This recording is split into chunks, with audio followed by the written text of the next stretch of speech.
பிப்ரவரி 21ஆம் தேதி கட்சியின் பெயரை அறிவித்து தமிழகம் முழுவதும் சுற்றுப்பயணம் மேற்கொள்ள உள்ளதாக நடிகர் கமலஹாசன் அறிவித்துள்ளார்.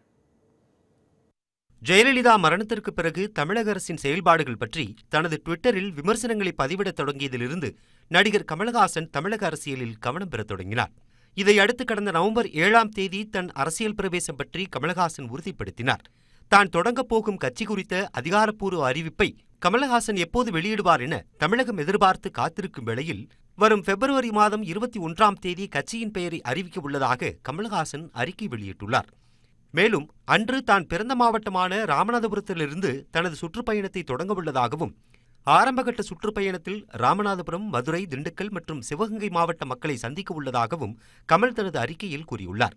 மேலும் மக்களின் ஆதரவோடு இந்த பயணத்தை தான் ஆரம்பிக்க உள்ளதாக கூறியுள்ள கமலஹாசன், கரம் கோர்த்திடுங்கள், களத்தில் சந்திப்போம் என வேண்டுகோள் விடுத்துள்ளார்.